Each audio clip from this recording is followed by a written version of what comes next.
오늘 우리에게 주시는 하나님의 말씀 함께 보겠습니다. 오늘 우리에게 주시는 하나님 말씀은 구약성서 느헤미야 1장 1절에서 11절까지 말씀입니다. 느헤미야 1장 1절에서 11절까지의 말씀, 제가 가진 성경으로는 구약 726쪽에 있습니다. 하나님의 말씀을 봉독합니다. 말씀 가운데 하나님의 음성을 들으시기 바랍니다. 하가랴의 아들 느헤미야의 말이라. 아닥사스다 왕 제20년 기슬월에 내가 수산궁에 있는데 내 형제들 가운데 하나인 하나니가 두어 사람과 함께 유다에서 내게 이르렀기로 내가 그 사로잡힘을 면하고 남아있는 유다와 예루살렘 사람들의 형편을 물은즉 그들이 내게 이르되 사로잡힘을 면하고 남아있는 자들이 그 지방 거기에서 큰 환난을 당하고 능욕을 받으며 예루살렘 성은 허물어지고 성문들은 불탔다 하는지라. 내가 이 말을 듣고 앉아서 울고 수일 동안 슬퍼하며 하늘의 하나님 앞에 금식하며 기도하여 이르되 하늘의 하나님 여호와 크고 두려우신 하나님이여 주를 사랑하고 주의 계명을 지키는 자에게 언약을 지키시며 긍휼을 베푸시는 주여 간구하나이다. 이제 종이 주의 종들인 이스라엘 자손을 위하여 주야로 기도하오며 우리 이스라엘 자손이 주께 범죄한 죄들을 자복하오니 주는 귀를 기울이시며 눈을 여시사 종의 기도를 들으시옵소서. 나와 내 아버지의 집이 범죄하여 주를 향하여 크게 악을 행하여 주께서 주의 종 모세에게 명령하신 계명과 율례와 규례를 지키지 아니하였나이다.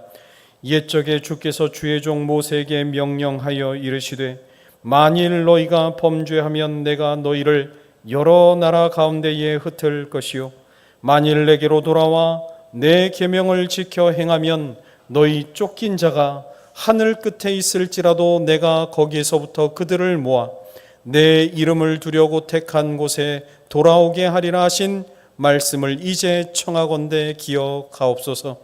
이들은 주께서 일찍이 큰 권능과 강한 손으로 구속하신 주의 종들이요 주의 백성이니이다.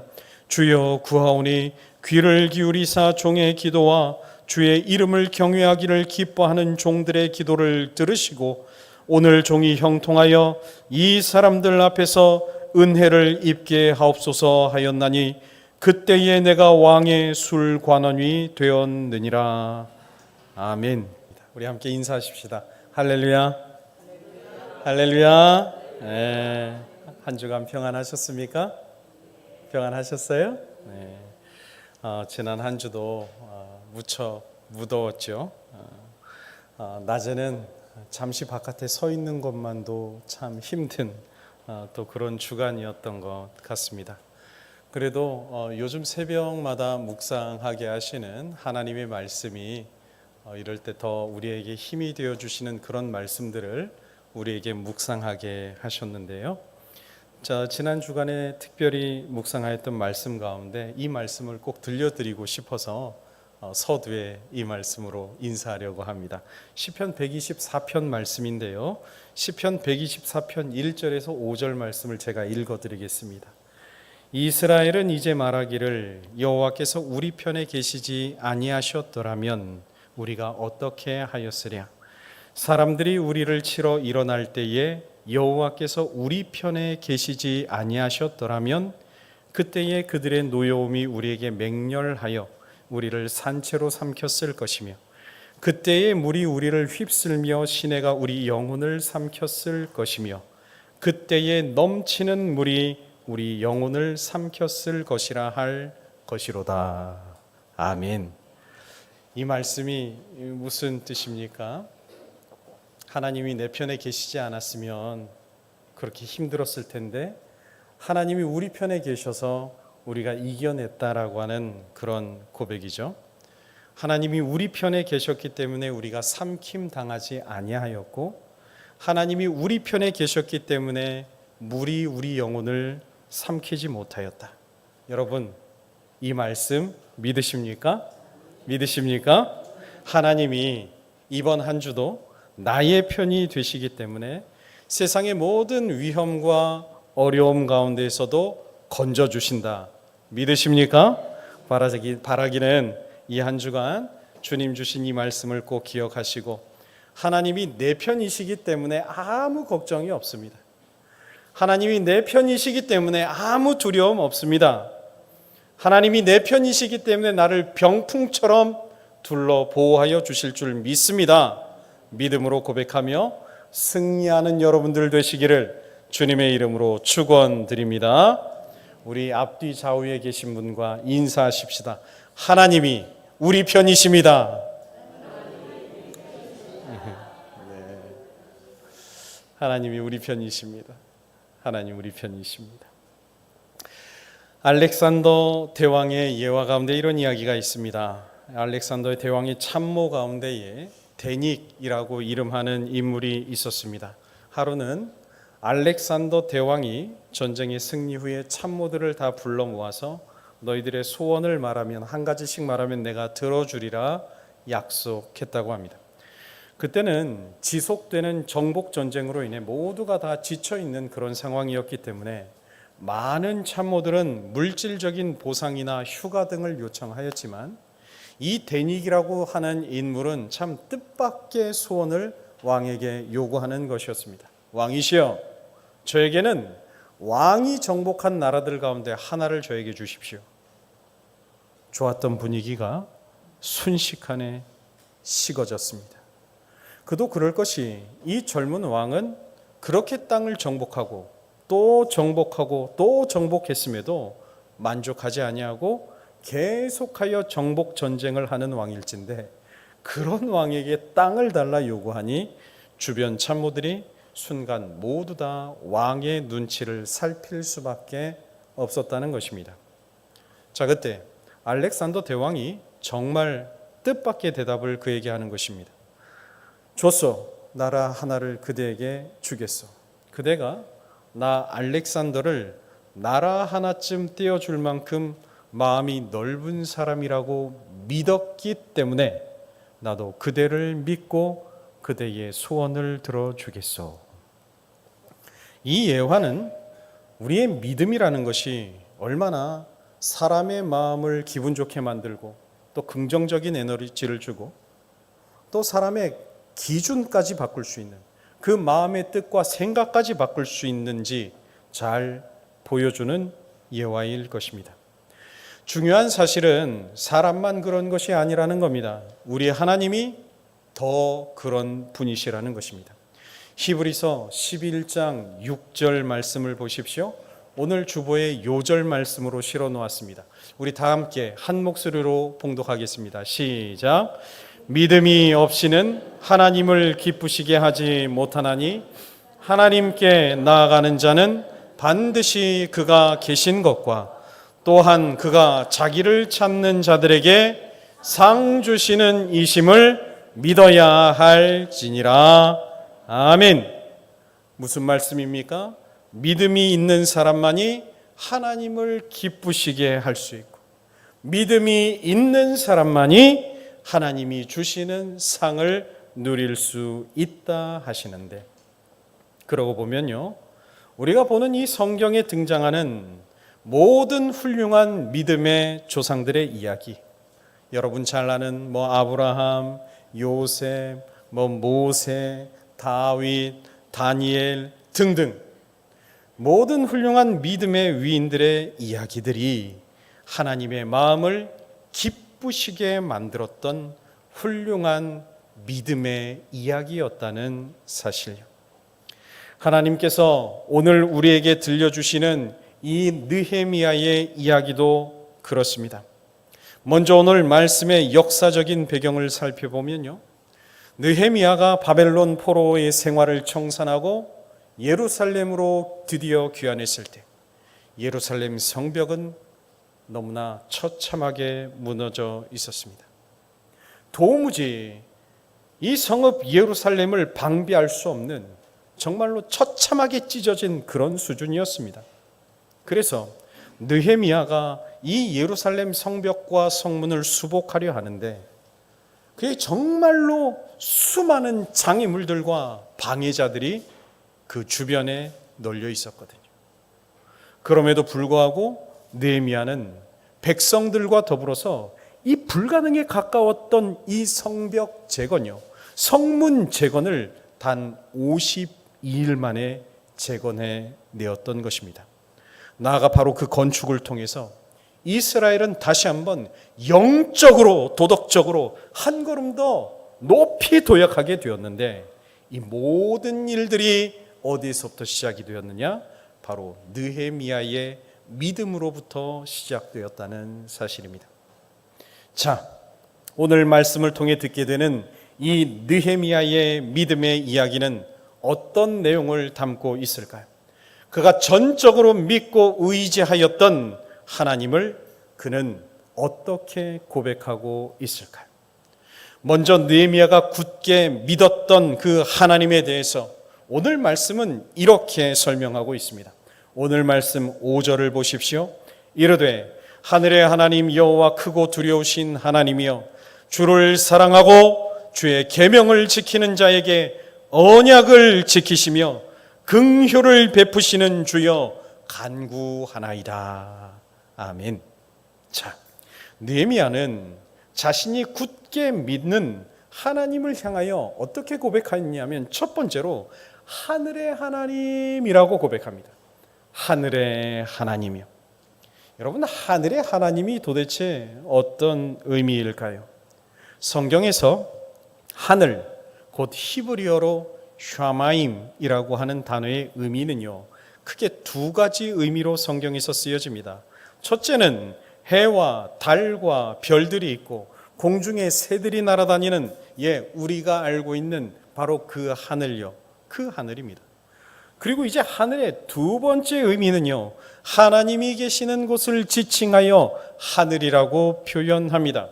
신명기 26장 15절 말씀에 보시면, 원컨대 주의 거룩한 처소 하늘에서 보시고 주의 백성 이스라엘의 복을 주시며 라고 이야기합니다.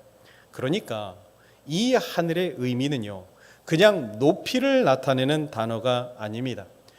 우리가 알듯 가시적인 이 세상의 창조물과는 완전히 구별된 하나님의 공간입니다. 거룩하게 구별된 하나님의 영역을 뜻합니다. 당시 이스라엘 주변의 모든 나라들은요, 그들이 섬겼던 우상들의 특징이 무엇이었냐면, 우상들이 사람들처럼 똑같이 먹고 마시고 쾌락을 좋아하고 그 우상의 생활이 사람들과 다르지 않았거든요. 반면 하늘의 하나님의 의미가 무엇이냐? 그런 우상들과는 완전히 격이 다른, 완전히 결이 다르다는 뜻입니다. 그러므로 느헤미야의 이 믿음의 고백입니다.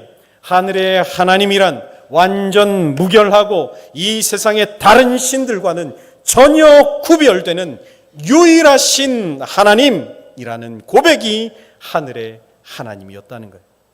그렇게 느헤미야는 이스라엘로 귀환하기 전에 완전 무결하신 하나님, 세상의 이치에 갇혀 있는 나의 생각을 훨씬 초월하신 하나님, 나의 지혜를 넘어서는 하나님, 온 천지를 주관하시고 운영하시는 하나님을 떠올리면서 이제 자기가 직면했던, 이제 이 민족이 직면하였던, 자신으로서는 도무지 감당할 수 없었던 그 불가능의 문제를 주님 앞에 들고 섰던 것입니다. 그러므로 이 느헤미야의 고백 속에는 오늘 저와 여러분에게 분명하게 알라 하시는 믿음의 본질이 있습니다. 여러분, 믿음이란 무엇입니까? 우리가 지난 주일에 나누었던 주님을 감동시킨 백부장의 믿음을 통해서도 우리가 분명히 보았죠. 나는 감당할 수 없는 문제이지만 천지를 지으신 주 하나님이 나의 아빠 하나님이시기 때문에 나의 문제의 크기를 계산하지 아니하고 하나님이시면 하시니 믿고 맡깁니다. 이것이 주님이 감동하시는 믿음이라 했습니다. 오늘 느헤미야의 바로 이 고백이 그 정의와 정확하게 일치합니다.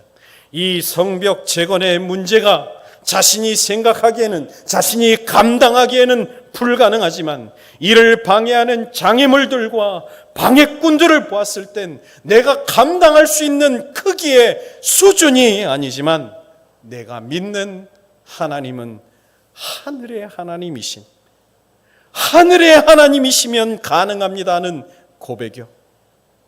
하나님 이 고백을 들으시고 단 52일 만에 그 연약한 백성들의 손을 통하여 그 역사를 이루어 주신 것입니다.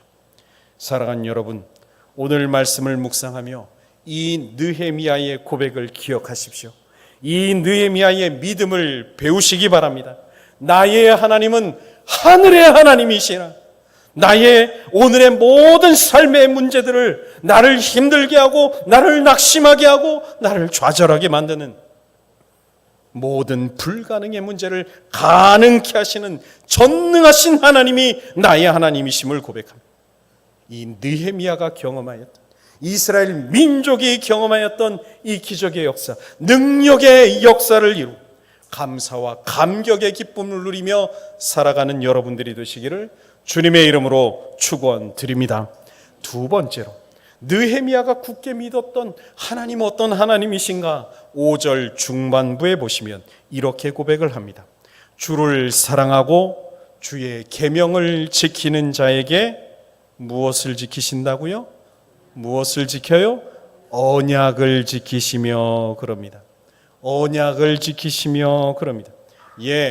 느헤미야는요, 하나님을 묵상하면서 하나님을 바라보면서 내가 신뢰하는 하나님을, 언약을 지키시는 하나님, 언약의 하나님이라고 고백을 하는 것입니다. 앞서 당시 상황을 설명드렸죠.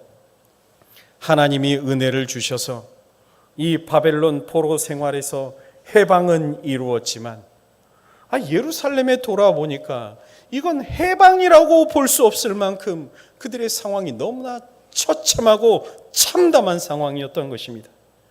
새벽 기도 시간에 잠시 설명을 드렸지만 실제로 유다 백성의 귀환은 총 3차례에 걸쳐서 이루어집니다. 첫 번째 귀환은요, 총독 스룹바벨을 중심으로 주전 538년경에 이루어졌습니다. 약 5만의 사람들이 제일 먼저 귀환하였고 그들은 무너진 예루살렘 성과 성전을 수복하기 위하여 길을 쓰고 노력을 하였습니다. 두 번째 귀환은요, 그로부터 80년이 지난 주전 458년경에 학사 에스라를 중심으로 이루어졌습니다. 물론 영적으로는 회복이 되었지만 여전히 무너졌던 성벽이 재건되지는 못했습니다. 여전히 불안한 상황이었다는 겁니다. 그리고 이어서 세 번째 귀환이 느헤미야의 귀환으로 주전 445년에 이루어졌으니 실제로 계산해 보면요, 이 예루살렘 성벽의 재건은 1차 귀환 이후로도 무려 100년 가까이 되도록 완공이 되지 못했다는 사실이요. 그 이유에 대해서 느헤미야 4장 이후의 말씀에 보시면 그들이 성벽을 재건하는데 얼마나 끔찍한 일들을 그들의 속에서 실제로 경험하였는지 자세히 기록되어 있습니다. 수많은 방해자들, 참소하는 사람들, 특별히 호론 사람 산발락과 암몬 사람 도비아와 아라비아 사람 게세며 거기에 거짓 선지자 도비아를 중심으로 한 물리적, 영적 괴롭힘이 그야말로 극에 달하는 순간들이었습니다. 그러니 정말 상황만 놓고 보면 이 일은요, 웬만한 사람이 감당할 수 있는 상황이 아니었던 겁니다. 전혀 희망이 보이지 않았습니다. 심지어 거기에 느헤미야 5장 말씀해 보시면 이제 먹고 사는 문제가 생깁니다. 내부적인 갈등까지, 분열까지 일어났다는 겁니다. 자, 그 순간 느헤미야의 희망이 무엇이었는가? 느헤미야가 무엇을 붙잡고 그 극한 상황을 견뎌냈는가, 이겨냈는가? 그는요, 바로 약속을 붙잡았습니다. 무엇을 붙잡았다고요? 무엇을 붙잡았어요? 약속을 붙잡았어요. 약속을 붙잡았습니다. 나의 하나님은 신실한 하나님이시다. 나의 하나님은 언약을 반드시 지키시는 분이시다. 그 절망의 상황에서 그 믿음이 그의 유일한 희망이었던 것입니다. 그리고 그가 붙잡았던 약속의 내용이 무엇이었을까요? 신명기 7장 말씀을 보십시오. 신명기 7장 9절 10절 말씀입니다. 그런즉 너희는 알라 오직 내 하나님 여호와는 하나님이시요 신실하신 하나님이시라. 그를 사랑하고 그의 계명을 지키는 자에게는 천대까지 그의 언약을 이행하시며 인애를 베푸시되 그를 미워하는 자에게는 당장에 보응하여 멸하시나니 여호와는 자기를 미워하는 자에게 지체하지 아니하시고 당장에 보응하시리니. 그러시면서 이제 그 언약의 구체적인 내용까지도 말씀합니다. 이어지는 신명기 7장 11절에서 13절 말씀입니다. 그런즉 너는 오늘 내가 내게 명하는 명령과 규례와 법도를 지켜 행할지니라. 너희가 이 모든 법도를 듣고 지켜 행하면 내 하나님 여호와께서 내 조상들에게 맹세하신 언약을 지켜 내게 인애를 베풀 것이라. 곧 너를 사랑하시고 복을 주사 너를 번성하게 하시되 내게 주리라고 내 조상들에게 맹세하신 땅에서 내 소생에게 은혜를 베푸시며 내 토지 소산과 곡식과 포도주와 기름을 풍성하게 하시고 내 소와 양을 번식하게 하시리니. 아멘. 하나님의 언약을 지키는 자, 하나님의 명령과 규례와 법도를 지켜 행하는 자에게 인애를 베풀 것이라. 곧 사랑해 주시고 복을 주시고 너를 번성하게 하실 것이고 맹세하신 땅에서 너의 소생에게 은혜를 베풀 것이고 내 토지 소산과 곡식과 기름을 풍성하게 하실 것이다. 느헤미야는요, 하나님께서 과거 모세를 통해 주셨던 이 언약을 신뢰하였습니다. 이 언약을 굳게 믿었습니다. 그것을 붙잡았습니다. 그리고 그 결과 불가능한 모든 상황들을 극복해내고 100년 가까이 이루지 못하였던 예루살렘 성벽 재건을 단 52일 만에 이루올 수 있었던 거예요. 사랑하는 여러분, 나아가 이 약속은 이제 오늘 저와 여러분을 향하고 있습니다. 이 말씀이요, 여러분이 가지고 계신 이 말씀이요, 여기 살아있는 하나님의 말씀을 붙잡고 바로 여기에 기록되어 있는 명령과 규례와 법도를 지키는 성도는 누구든지요 하나님께서 인애를 베푸시고 사랑해 주시고 복을 풍성하게 부어주실 줄 믿습니다. 우리의 모든 불가능을 이길 힘도 주시고 능력도 주실 줄 믿습니다. 바라기는 내가 믿는 나의 하나님은 신실하신 하나님이시다. 이 말씀을 통해 주신 언약을 반드시 지키시는 하나님이시다. 이 느헤미야의 믿음의 고백을 소유하셔서 하나님께서 그에게 부어주신 그 믿음의 열매까지 오늘 여러분의 삶의 자리에서 누릴 수 있기를 주님의 이름으로 축원드립니다. 마지막 세 번째로, 느헤미야가 굳게 믿었던 하나님은 어떤 하나님이신가? 다시 5절 후반부의 말씀을 보시면 이렇게 고백합니다.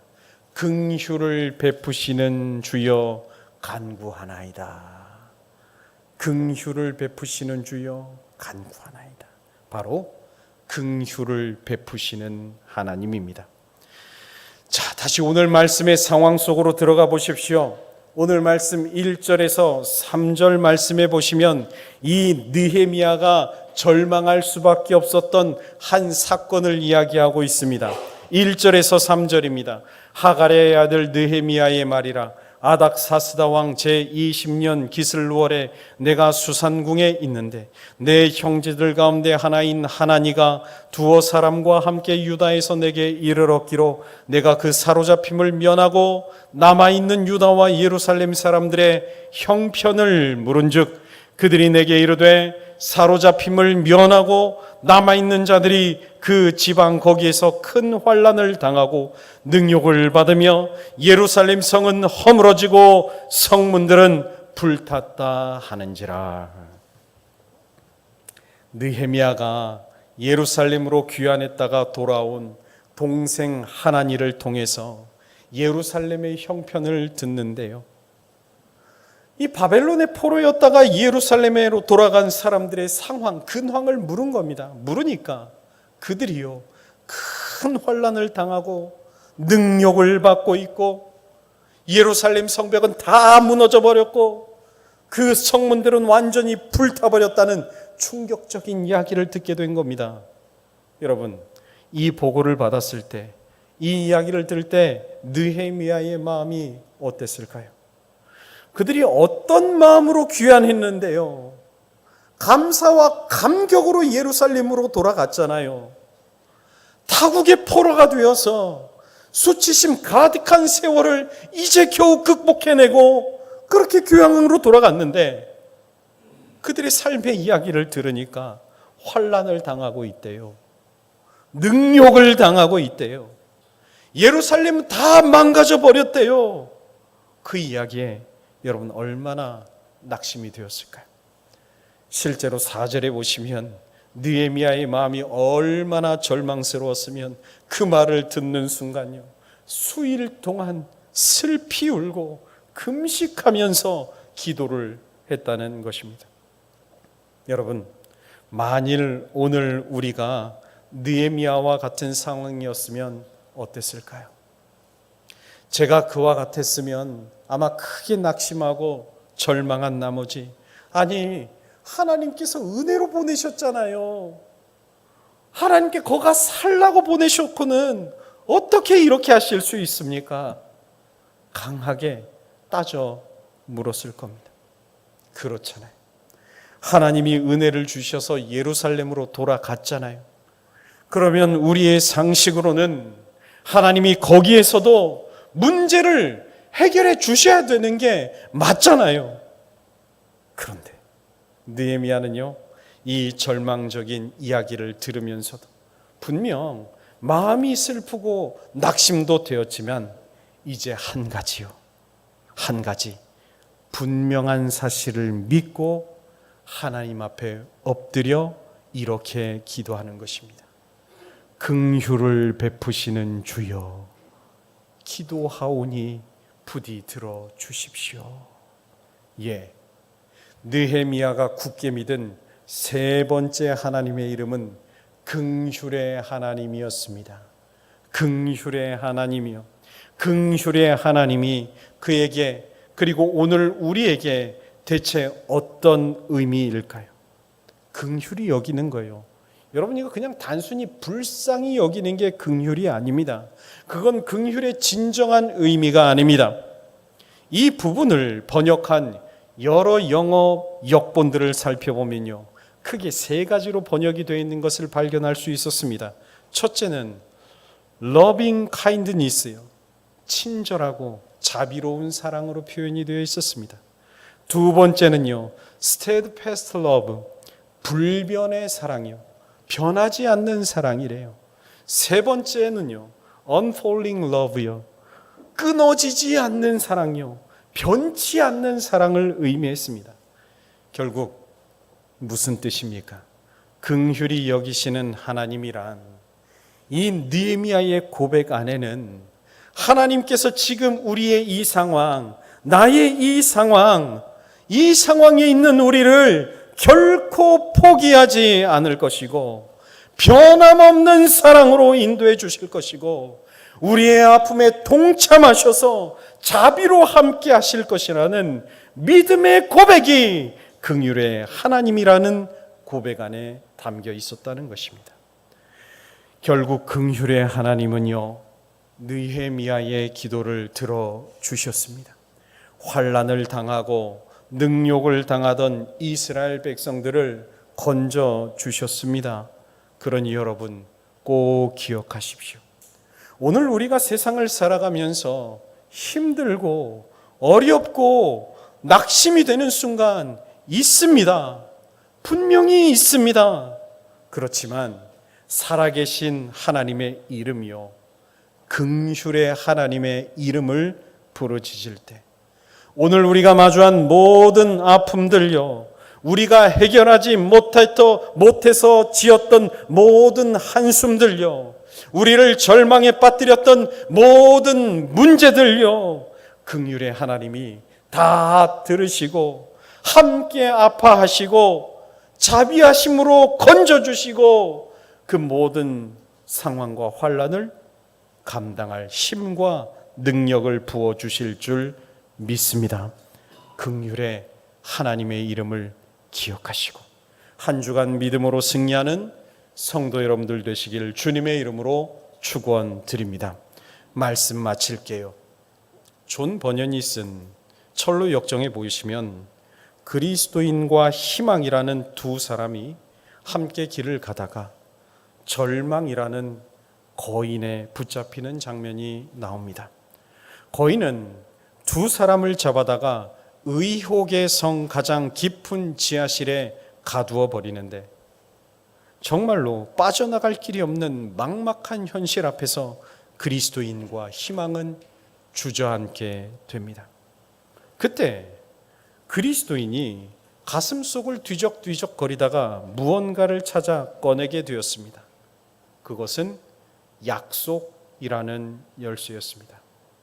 그는 시험 삼아서 그 열쇠를 들고 육중한 문 하나를 돌려 열었는데 끼 문이 열립니다. 그렇게 의혹의 성 안에 있는 문들을 하나하나 통과할 때마다 그리스도인과 희망은 약속이라는 열쇠를 들고 문을 열어 나갔고 결국 그리스도인과 희망은 그 의혹의 성을 빠져나가고 환희하게 됩니다. 오늘 느헤미야의 말씀은요, 바로 그 장면을 우리에게 선사하십니다. 느헤미야의 현실은 분명히 절망에 갇혀 있던 그리스도인의 현실이 분명했습니다. 그렇지만 느헤미야는 절망하지 않았습니다. 기도했습니다. 하나님의 이름을 부르짖었습니다. 그 하나님의 이름은 어떤 절망의 문제도 해결하실 하늘의 하나님이시고 언약의 하나님이시고 긍휼의 하나님이십니다. 우리가 하나님을 믿는다 이야기할 때 무엇을 믿어야 하는 것일까요? 바로 이 하나님의 이름을 믿으십시오. 이 하나님의 이름을 부르짖으십시오. 앞서 말씀드렸던 시편 124편의 결론은 이렇습니다. 시편 124편 8절입니다.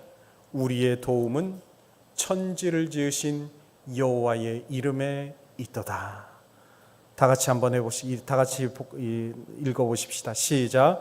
우리의 도움은 천지를 지으신 여호와의 이름에 있도다. 아멘. 오늘 우리를 구원하시는 하늘의 하나님, 언약의 하나님, 긍휼의 하나님이 이제부터 당신의 이름을 거시고 우리의 도움이 되시고 환난 날에 우리의 힘과 능력이 되실 줄 믿습니다. 이제 우리가 믿을 주 하나님의 이름을 고백함으로 여러분의 삶의 모든 자리에서 날마다 믿음으로 승리하시는 그리스도인으로 살아가시기를 주님의 이름으로 축원드립니다. 기도하겠습니다. 하나님 아버지 감사합니다. 오늘도 예배의 자리에서 살아계신 하나님의 말씀을 듣게 하시고 오늘도 우리가 굳게 붙잡고 믿어야 할 하나님의 이름이 무엇인지 듣게 하여 주시니 감사를 드립니다. 하늘의 하나님, 험한 세상 속에 살아갈 때 저희들을 붙잡아 주시옵소서. 언약의 하나님, 모든 것을 포기하고 싶은 상황에서 주의 이름을 기억하게 하여 주옵소서. 긍휼의 하나님, 저희의 연약함과 부족함을 불쌍히 여기시고 이제는 굳세게 하시고 믿음으로 힘있게 살아가는 삼가리 성도들 모두가 되게 하여 주시옵소서. 그리하여 삶의 모든 자리에서 하나님께 영광이 되는 사랑하는 성도들의 삶이 되도록 주님 축복하여 주시옵소서. 감사드리며 우리 주님 예수님의 이름으로 기도드립니다. 아멘.